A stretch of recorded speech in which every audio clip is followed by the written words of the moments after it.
la puissance de la France, elle est liée en grande partie à sa capacité à être plus large que la France. La France sans l'Afrique, c'est un petit pays dans le monde. C'est un petit pays d'influence. Donc le vrai levier de l'influence française, c'est la capacité justement à avoir des partenaires avec l'Afrique. Donc ce serait une erreur de se recroqueviller. Peut-être ça serait sympa au début parce qu'on pense avoir une nouvelle stratégie, mais dans la durée, sur la capacité à rayonner sur la scène internationale, ce serait une erreur majeure. J'espère que vous avez compris. La France n'est rien sans l'Afrique. En réalité, j'irai même plus loin. La majorité des pays qui beaucoup là, ils ne sont rien sans l'Afrique. Parce que l'Afrique est le centre du monde. C'est en Afrique que se trouvent presque toutes les richesses dont vous avez besoin pour survivre. Oui, parce que c'est une affaire de survie. J'ai posté une vidéo hier où j'ai vu les gens parler, ils viennent mettre des commentaires terribles parce que j'ai dit que désormais, en Afrique, nous allons exploiter nos ressources, les transformer sur place et vendre à qui on veut au prix qu'on veut ou alors au prix qu'on aura décidé. Ils sont venus comme d'habitude vociférer en commentaire en disant que nous n'avons pas la technologie nécessaire, il faut les hommes nécessaires. Laissez-moi vous dire quelque chose.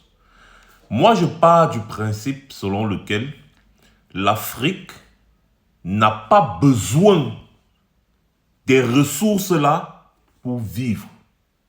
Vous avez besoin. Nous, on peut vivre en Afrique sans chauffage. Mais vous, là, les Occidentaux, en grande majorité, là, vous avez besoin de chauffage pour survivre en hiver. D'où vient votre gaz? À quoi vont vous servir vos technologies, vos différentes technologies, si vous n'avez pas les matières premières? Qui est dans le besoin? Sans nos matières premières, vous tous, vous êtes foutus. Donc, c'est nous qui sommes en position de force. Mais vous, là, quand l'hiver va sonner, vous allez faire comment? Déjà, petit problème que vous avez avec le pays qui vous fournissait le gaz, là, c'est chaud, les prix ont augmenté et tout ça. Hein? À quoi vont vous servir vos centrales nucléaires si vous n'avez pas la matière première? Chez nous en Afrique, on a tellement de cours d'eau pour produire l'électricité. On n'a pas besoin du nucléaire pour ça. En tout cas, pas pour le moment. Hein. Ce qui veut dire que quoi? Si on a besoin de technologies, ceux qui voudront nos matières premières devront nous donner, pour un début, les technologies pour que nous-mêmes, on puisse transformer nos matières premières sur place. C'est tout. Si vous ne voulez pas vous laisser, on ne vous prie pas. Et maintenant, je vais revenir dans la réalité, parce que là, je parlais dans votre sens. Maintenant, je reviens dans la réalité. En Afrique, nous avons des têtes, des grosses têtes. Et n'oubliez pas que nous sommes infiltrés partout. Et vous pensez que s'il y a une révolution africaine, les Noirs américains, là, ils vont faire comment? Ils vont choisir quel côté? Et vous voulez dire que parmi tous les grands professeurs qui existent sur cette planète, il n'y en a pas des Africains capables, n'est-ce pas, de créer des technologies qui vont nous aider?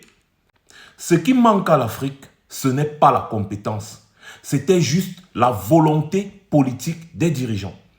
C'est pour ça qu'on chasse tous les sous-préfets que les Occidentaux ont mis à la tête de nos pays. Ces sous-préfets qui travaillaient pour ces Occidentaux au lieu de travailler pour leurs différents peuples. Voilà. Donc, retenez bien ceci. Nous n'avons pas un problème de compétence en Afrique. Nous avons un problème de volonté politique. Et comme nous sommes en train de mettre à la tête de nos États des hommes qui ont cette volonté de développer l'Afrique, eh bien, vous verrez qu'en réalité, c'est vous qui devrez prendre la route de la Méditerranée pour entrer en Afrique. J'espère que c'est clair. Sur ce, passez une bonne journée. C'était Max Senior. Je reviendrai très certainement.